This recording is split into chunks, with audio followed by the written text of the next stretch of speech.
It's time to do something radical.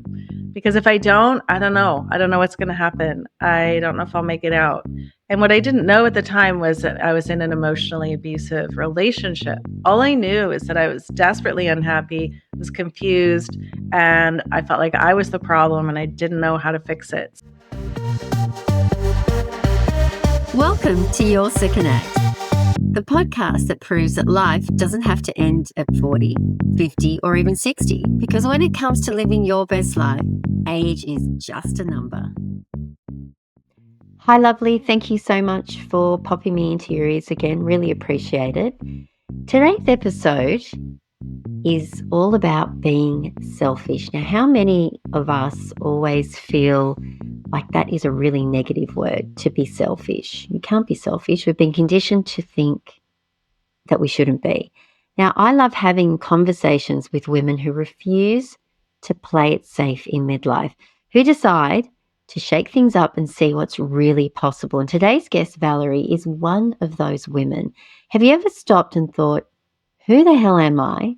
For so many of us, we have had years of putting everyone else in front of us, kids, partners, careers, parents. And you know what? What does it do? It leaves us exhausted, unfulfilled, and quietly asking, what about me? Now, Valerie asked herself the same question. And in response, she set herself a radical experiment, a full year of being selfish. And what came out of it was truly inspiring. And she shares it here today with us on the podcast. But before we do pop into her conversation, I would really appreciate it if you just took a few minutes to rate and review this episode, because it really helps my show get into more ears. And what would be even better if you could share it with a friend who probably needs to hear this story. So let's get into the episode with Valerie. Valerie, at 51, you made the life-changing decision to walk away from a toxic marriage. You left your new home in Spain and you chose to reclaim your power. And that is, I think, such a courageous step. What would you say was the turning point that made you get up one day and say, I've had enough, and just change my life completely and move away? Yeah, it's so true, right? It's like, what is that turning point? Because I think me, like so many women I talk to, we have so many moments that build up to that one moment where we're done. And it can be years. I in my first marriage, I waited 10 years too long in that relationship trying to make it work. And in my second marriage, I caught it a lot quicker. But it was still a long time of really trying to make things work and feeling like nothing was working, and really feeling confused about what was going on, and everything I knew to do to work on myself, to try to fix myself or fix the relationship. None of it was working, and I was sinking deeper and deeper into a hole of darkness. And so I knew I had to do something, but I didn't know what. And then I have what I call in my book my sofa moment, which is, I was laying in the sofa in the middle of the night, as I did after another fight, and that night I just felt a turning point. I just felt this click, this voice inside that was like, now or never. Like, you got to do something. Everything you've tried isn't working. You got to do something different. And I just decided, you know what? It's time to do something radical. Because if I don't, I don't know. I don't know what's going to happen. I don't know if I'll make it out. And what I didn't know at the time was that I was in an emotionally abusive relationship. All I knew is that I was desperately unhappy, was confused, and I felt like I was the problem and I didn't know how to fix it. So that moment on the sofa was really the time where I felt that inner voice saying, you know what, it's time to do something about this. And I think that we all have that inner voice, call it your intuition, let's say, or your inner being, that's speaking to us, but we try to ignore it. We don't want to hear it because it's scary to imagine doing something big like that. But I think often the pain of staying where you are has to get bigger than the fear of the change. And that's certainly where I got on that sofa that night. Yeah. I think, you talk about intuition, that it's a great thing, right? But a lot of us ignore it because fear comes into it. What do you think were the warning signs that you were ignoring? Because I know there are a lot of women that are going to be listening to this who are probably in the same position that you were in. So it's like, when do you get to, what does it take to get to the point to say, okay, I need to make a change? Can you share some of Mhm. your warning signs? Yeah, I mean, I would say there's internal warning signs and external warning signs. And I ignored a lot of red flags. And it's interesting, I've had, since my book came out, I've had a lot of women saying, like, how early did you see the red flags, And I'm like, "Oh, I saw them right away almost." But I conveniently ignored them because I was caught up in the fantasy and I was caught up in the romance and the excitement of the relationship, and I really wanted it. And so I conveniently just ignored them or told myself, "You know what? We can work on that. That will change." And so a lot of it was how we communicated and how we had conflict. Those were 2 things that I could see very early on that were not great, and not only were not great, but were toxic, and I just told myself, like, "We'll work on that. We both love each other. Love is enough. We'll figure it out." And, it's incredible what we tell ourselves when we really want something to work. And then the internal warning signs were, like I said, how I felt. It's like we're so good at overriding our intuition, but also like our emotions, especially if you've been raised to be the good girl or the people pleaser, then you have been conditioned to override your own discomfort for the comfort of everybody else. And that was certainly how I was raised. And so I was really good at abandoning myself and pretending everything was fine when it wasn't, and ignoring how I actually felt. And it got to a point, yeah, where I was like, I can't keep ignoring and abandoning myself just to keep the peace or to, not disappoint or hurt somebody else. I'm hurting me every time I do that. And so, I really got to that point of having to tell some hard truths to myself. Yeah. And, to actually come to that realization of, okay, I'm going to do this. So, from what I understand, is you hadn't been living in Spain for that long. Is that right? So, you had moved We'd been there for 2 years, 2 yeah. years. So, you actually had started a new life with this man in a different country because you're from Canada. So that is in itself a big deal, to actually move to a new country, start again, and then realize I have to get the hell out of here. So the bravery it takes to move away from that and to move back, I would find that is the hardest step of all. And I wanted to ask you, because as I was preparing this chat with you, I was thinking, if I was in that position, what how would I actually become brave enough to do this? Because all the thoughts that would go through my head, how am I going to do this? How am I going to rebuild my life back home? How am I going to support myself? Am I too late to make a change? I'm sure all those things went through your head. So how did you get yourself to the point where you were brave enough to actually just go and do it?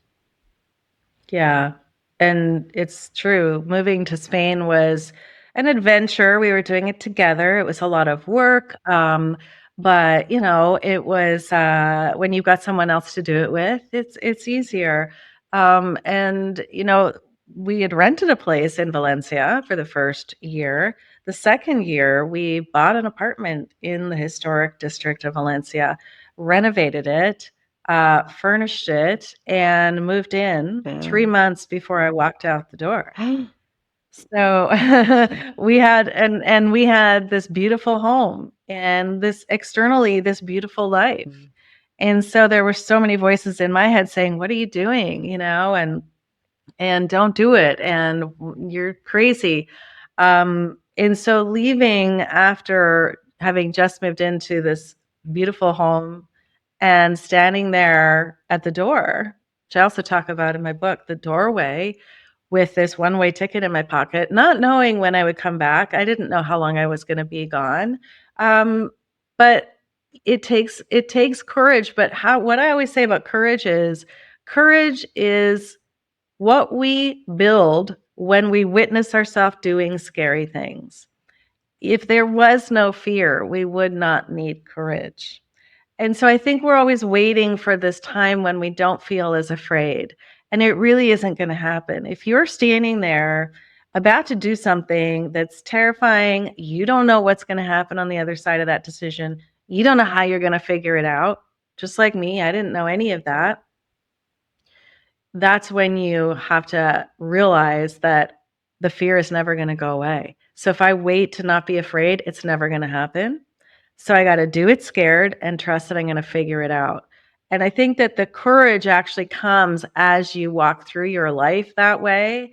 It's not like we can wait around to feel courageous and then be like, here I go.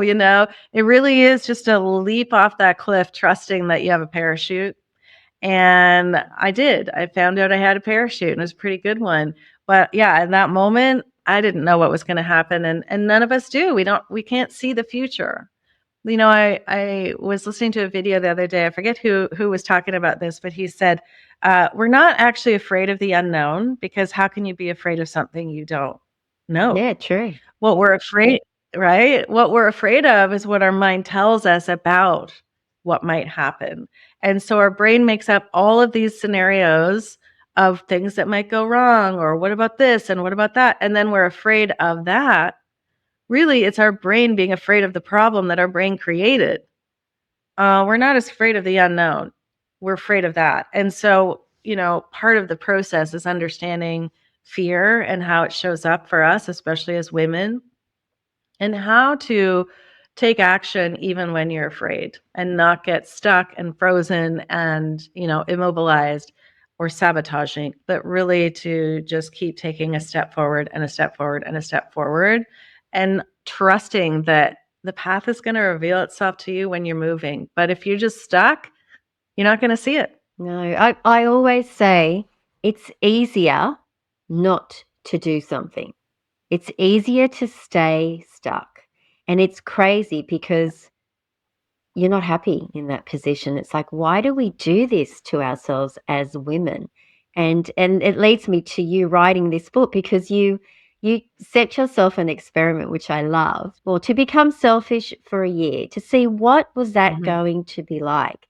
Now, we are conditioned as women to be selfless, to put Yep. everybody in front of us, because that's what the good girl does. Now, a lot of the time, let's just face it, most of the time it does not serve us. And it doesn't mean that we don't want to be there for others and care for them. But what happens to us? And this is what I find in midlife. A lot of us get to this point and go, basically, what the fuck have I done with my life? Where Yeah. am I now? And when I came across your account, you were so upfront, so honest. I thought, wow, this woman has actually gone and flipped the script and thought, Mm. enough. I'm going to think of me. Now, what I want to know is, what does selfish mean to you? Yeah. Yeah, it's a provocative word, isn't it? And it's Yes. confronting for so many of us, and myself included. I was raised to be selfless, put others first, Hmm. and I did that most of my life. And I thought, okay, if I check those boxes and I'm selfless, I'm a noble woman, and I'm doing life right, then things will work well for me. But it didn't. It didn't work well for me. And so when at 51, I was like, yeah, what the fuck? Because this whole life I've been doing this, and it doesn't seem to be the way. What if I flip that script? And so instead of selfless, which I think of as less of ourselves, which leads to resentment and exhaustion and overwhelm and burnout, what if I'm selfish for an entire year? What if I made every choice for a whole year based on what was right for me? And not selfish in the way that, I was raised to believe that women are selfish, who are self absorbed and self obsessed. No, no, no. How about selfish in I want to become so full of connection to my true self that everything I do is an overflow of that, an outpouring of that. And what would happen if I lived an entire year in that way? And so I did see it as an experiment for that year, which, yeah, changed my whole life in every area of my life. but also showed me that selfish is actually the way that women need to be living. And men, they learn how to be selfish early on. They're sort of given the keys to the kingdom in this regard, but women are not. And so, yeah, we need to really understand that all the guilt and shame that's kept us selfless is really just holding us back, keeping us smaller, keeping us in lower levels of results, which means we're not as powerful as we can be and we need to be. And so my selfish experiment really proved that to me. So it's great to say, yes, I'm going to be selfish. I'm going to put myself first. But it's a very hard thing to do when you've never done that before. So can you tell me, in that year of your experiment, what did it look like to be selfish? Mhm. And, look, I understand that having a whole year of what I did, which was live alone and work on myself and be in isolation and learn all these things, I get that that's a privilege. And I couldn't have done that certainly when my kids were living at home. And, so I had this moment in time where I was able to do it. But what I realized is you can break it down to very small daily actions that will help you to shift this programming, because it's a program in our brain and in our body that can help to shift you into learning how to prioritize yourself and love yourself and live in devotion to yourself and experience the change that brings in small, I like to call them micro changes, small manageable steps. So I give you selfish strategies in the book. So each chapter has things you can work through. But I would say the very first lesson I received was when I left Spain and I was like, I'm going to go hang out with my kids. So I was staying with my daughter, and we were just like hanging out. I didn't know what I was doing or where I was going next. Um, and time came for me to leave. I had a flight to go somewhere else to see my other child, and she said, "But where are you going to stay next? And what are you going to do?" And she was a little worried about me, and I was like, I don't know. And I realized in that moment that I didn't even know how to make a decision on my own. I had allowed other people to decide things for me my entire life, my parents, then my first husband, then my second husband.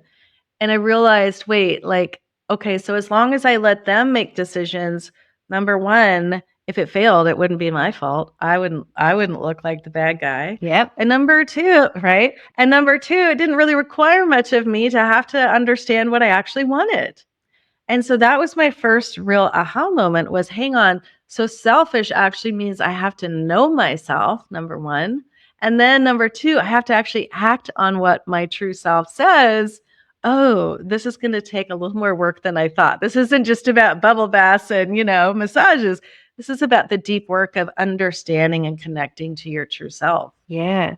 Oh, that has just spoken to me big time, because I have always felt that I've been everyone's kind of cheerleader, and Mm, also wanting to get close to that excitement of what it could feel like. But I've always done it behind someone else, because then I was never accountable if it failed. It was that person. that's So right. bang on what you have just said. I've never looked at it like that. So it's the accountability to yourself, isn't it? It's like, well, I'm choosing this. I can't blame anyone if it doesn't go the way I wanted it to go. But even just doing that must feel so empowering to make your Mm, own decisions. But I realize how scary that must have felt for you. yeah. Wow. Yeah, but it's enlightening, isn't it, when we realize that, like, wait, I think I'm being this noble, giving, caring person. And sure, that is part of it. But a big part of it, at least for me, was also this it lets me off the hook of responsibility and accountability. And I talk about taking radical responsibility. And this is really what it is, right? Because, we've all heard the quote, nobody's coming to save you, which is true, but we can certainly try to get people invested in saving us by making that decision for us. And then, yeah, we're off the hook and we don't have to do the hard work of understanding what it is I actually want. I used to say that I was so easygoing and low maintenance, and what I really was just somebody who didn't want to make decisions. Yes, yes, Yeah, exactly. Because yeah, it's hard. Who wants to make it's those hard. decisions? I get it. To your point, though, I did have a moment a few weeks into my selfish year where I was in Canada and I'd rented a car and I was going to see my son. We rented a little cabin by the water for a couple of weeks. And I rolled down the window and I remember putting my arm out the window and just feeling so free in that moment of like, I'm here, I'm by myself, I can do what I want and go where I want. And wow, does that ever feel good at 51 to be doing that for the first time in my life?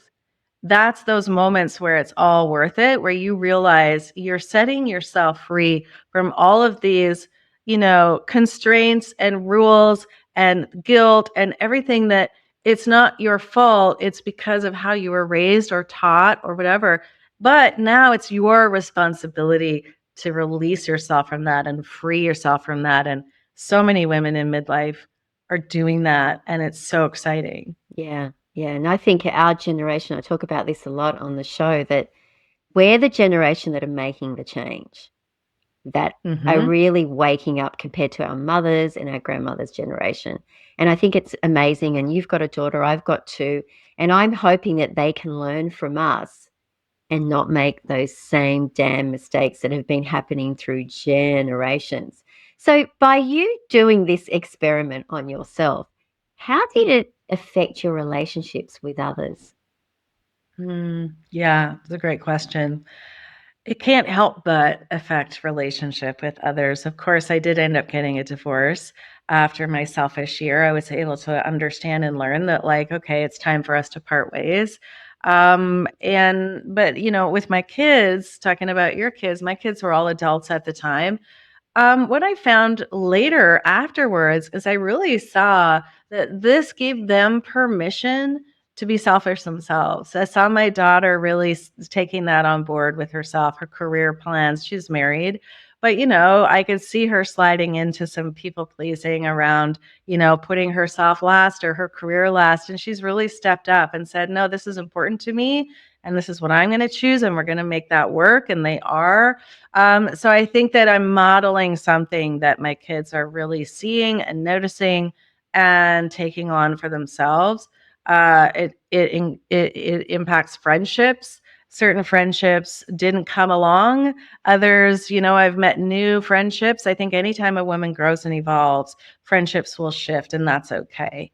Um, there has been some challenges with family. I think anytime you show up differently in a family unit, biological family unit, that can be hard for people. And I think for me, showing up more powerfully, setting healthier boundaries with my mom, my sister, that's been difficult and challenging, but it's also been an opportunity to have more real conversations and work things through in a way that I never did before, because I didn't have the guts and I didn't know how to do it. And now it's like, wait, if I'm selfish, what does that mean? It means I've got to have a hard conversation with my mother about, something that I probably would have just avoided before. So it's really brought deeper, richer relationships. Yeah, that is amazing. And I can imagine that some relationships, friendships probably didn't stand the test of time, because I think what happens is when you see someone evolving or changing or doing something a little bit radical,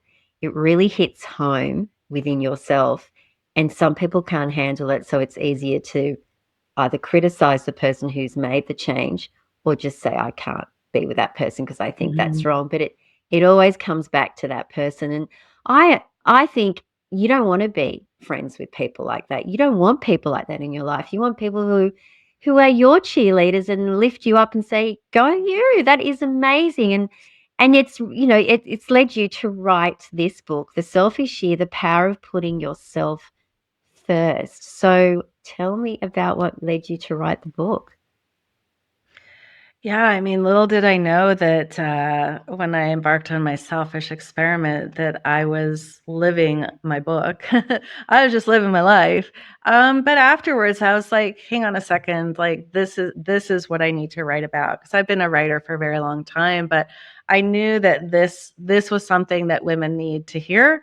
this is something that women need to learn. And, I've been a life coach for 10 years.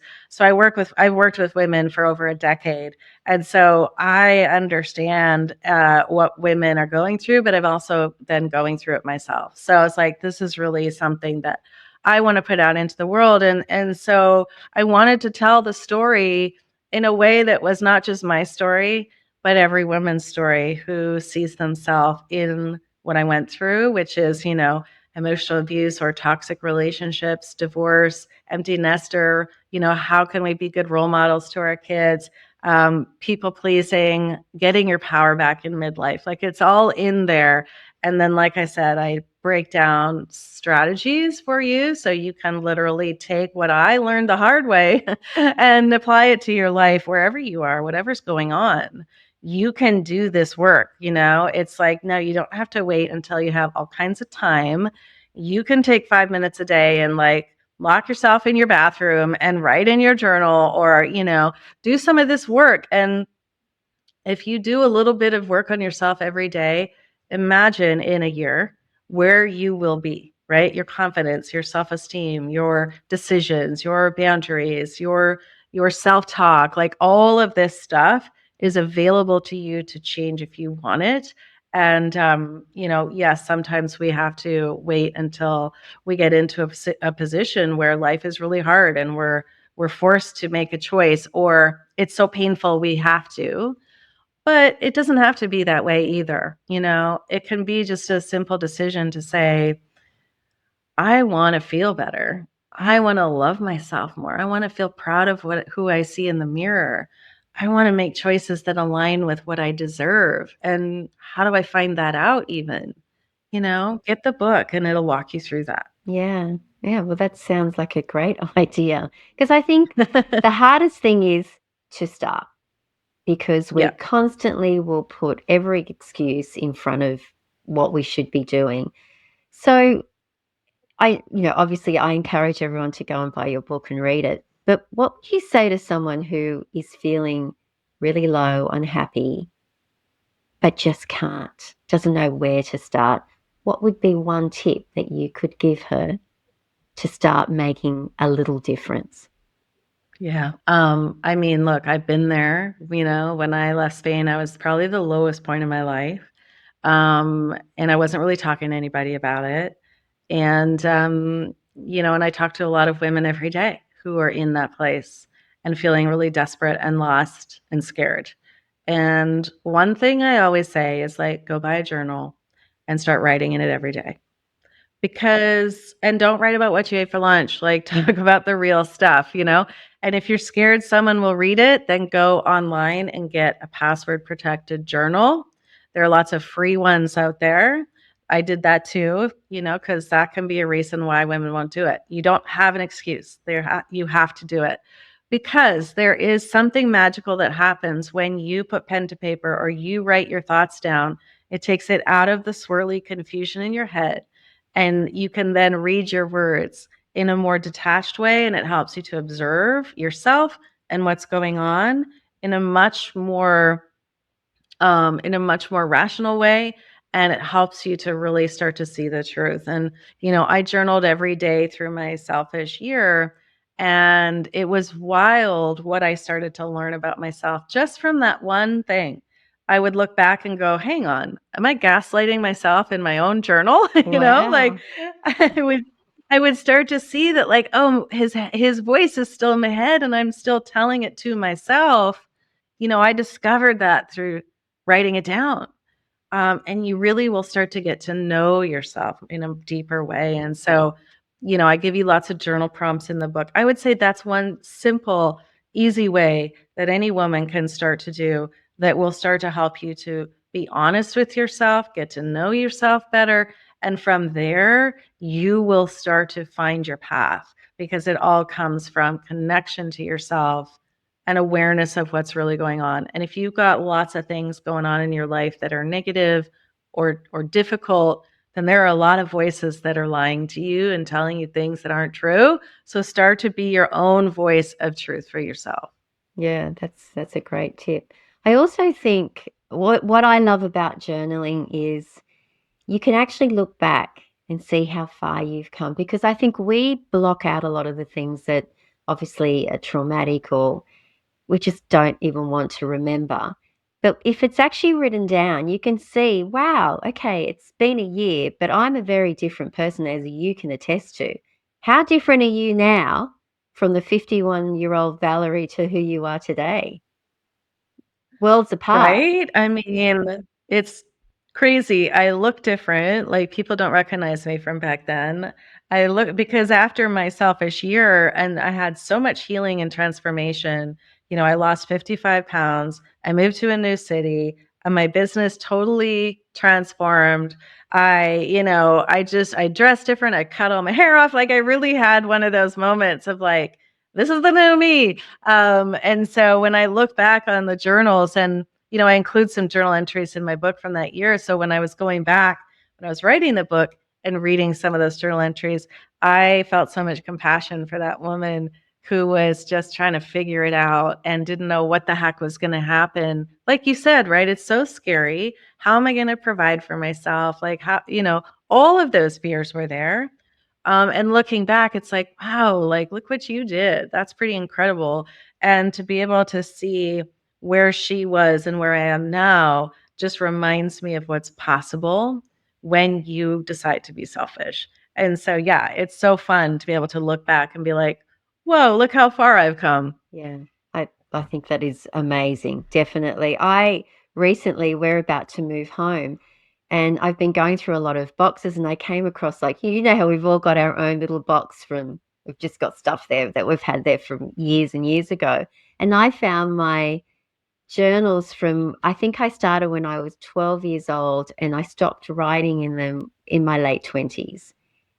It was Wow. an amazing eye opener to me because I'd forgotten a lot of stuff. And I thought, that little girl was so damn scared. And it's just been interesting. I've been reading it like a book and getting to know myself Wow. through that. And it's been just so lovely to see how I have evolved over the years and how I'm so proud of the person I've become now through so much ups and Mm. downs in my life. So yeah, I think journaling is a great tool. So yeah, I can't wait to read your Hmm. book and really, see these great tools that can help us Yeah. all. Now, what I want to ask you is, so you've been married twice, and now obviously I'm assuming you're a single woman. How has your view on relationships changed? Good question. Okay. So this has been a journey as well. And actually, I'm going to be writing another book, I think, and it's going to be the selfish year of dating because Ah, I took a year to date. Yeah. So 2 years after my divorce, I was like, okay, let's see what's out there. But what I did was I decided, how can I date and be selfish? Because the old me would have dated to get approval from men or attention from men, or, are they going to like me? Are they going to text me back? And all the things that a people pleaser would do. I was like, how does a selfish woman date? And so I actually saw it as a self growth experiment because I knew I still had things that I had to work on around my relationships with men. And so I decided to just date casually for a year without looking for a relationship, but just to see what would happen. And I'm telling you, I had such an incredible year. I met a lot of great guys and I learned a lot about myself. I would literally come off of a date and I would journal and journal and journal and be like, what did I learn? What did I do? Oh, I saw that pattern. I was being a people pleaser there. And so I learned a lot about myself. And then I was like, I think I'm done now. And I stopped dating and for for the last 2 years, I have been totally single, like not on the apps, not dating, and that has been a wild journey of learning how much women are conditioned to orbit around men. We are conditioned to orbit around men. We want their approval. We want their attention. We need them to think of us a certain way. Do I look cute? Do I look sexy? What are they thinking? And I had no idea how insidious that programming was for me until I removed all of that male proximity around romantic relationships. And I started understanding how we need to, I call it decenter men in our lives. So it's not about hating men. I love men. I got 2 sons, like men are great. What it's about for women is doing the work to understand that we are meant to orbit ourselves. Like we are meant to be the center of our own life, and if there is a man in our life, they are there as an extra, right? A supporting character in our life. But we cannot orbit around them and how they feel and what they want, and are they mad? Are they upset? And so I really started working on decentering men, and that has been another revolutionary thing I've learned, and it's really set me free in so many ways, from how I dress to how I feel when I go out, whatever it might be. It's another level of freedom that I think women, Gen X women, are just starting to talk about. I'm just starting to have these conversations, and it's really a hot topic. Women love talking about this because I think we're finally waking up to the patriarchy and how it's really affected us. Yeah, wow, that is so interesting. I talk to a lot of women who are single now, and it's interesting how most of them have no desire to repartner. They love being on their Yeah. own. The relationships they have with their girlfriends become the most important aside from their own family, but they get more out of those relationships than the romantic relationships. And I find that Mhm. really, really interesting. And I look at them and they just have this look on their face. It's like, I'm living life on my own terms. I don't have to compromise with that person anymore. And I think that is Yeah. so freeing. And that's not to say, like you said, Mm. men are great. We're not hating on men. Yeah. But I do wonder, can you really, when you get to this stage in life, can you really coexist with a man anymore? Especially when you've done all that Mm. work on yourself. I think it would be really hard. Mhm. Mhm. Yeah, and I think also, to your point, women who are in relationships also need to be doing this work of decentering men and learning how to be with their man in a way that is prioritizing themselves. But single women, yeah, I think they're figuring out that, like, we're doing our work, we're healing, we're evolving, we're growing, we're in community with other women, and life is just pretty damn great.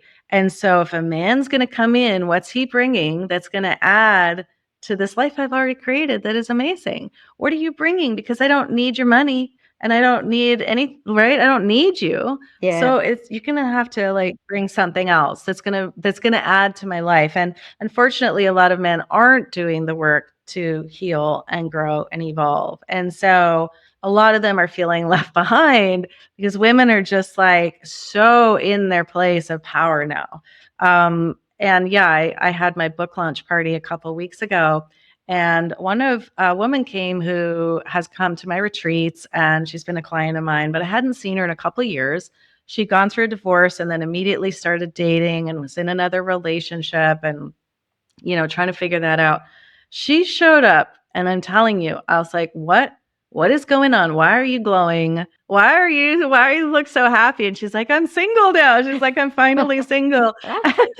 And she's like, it's the best thing ever. And everyone was just, like, blown away. She looked so different.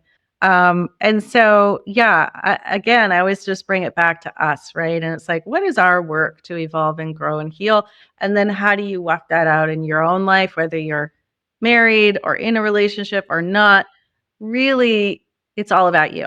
It's all about finding your own self love, happiness right where you are in your life. And from there, you'll know what that decision needs to be, whether you need to break up with somebody or you want to be with someone or you don't. That will come when you're selfish and you're connected to yourself. You'll know what you need. And for me right now, I can't imagine bringing a man in. Honestly, I thought maybe, like, one day I'd be like Frida Kahlo, where, like, her husband lived next door and they Yeah. had a bridge connecting their houses. That could be nice. Yeah. And, it does. Some people actually live that way and it works. And I can see why. You've got your own little haven and you can see each other when you need to see each other. And that's fine. But exactly. I think that's a great idea. I haven't thought about it. Well, thank No, I think more women are thinking that way. yeah, yeah, definitely. Why not? Well, I loved this conversation with you. I've loved watching your Instagram. I think you're so honest. I think so many women relate to the way you speak because I think honesty goes a long way. And the fact that you've written this book is such a great testament to your experience and to wanting to help other women. And why not? Why not share your experience? And hopefully that's just going to help someone else wake up and maybe realize I can do this and I can be selfish. So, to end all my episodes, I ask the same question. Is there a quote that you love that makes you feel so good about yourself or just really resonates? If you'd like to share it with us. Well, I will share a quote from Glennon Doyle because this quote really kind of sparked this whole idea for me, and that is that the world needs more selfish women. And when she said that, I was like, isn't that interesting? What does that mean? And what am I going to do about that? And so, got to give props to her because that was a really inspiring quote for me, and I agree with it wholeheartedly now that I'm living it.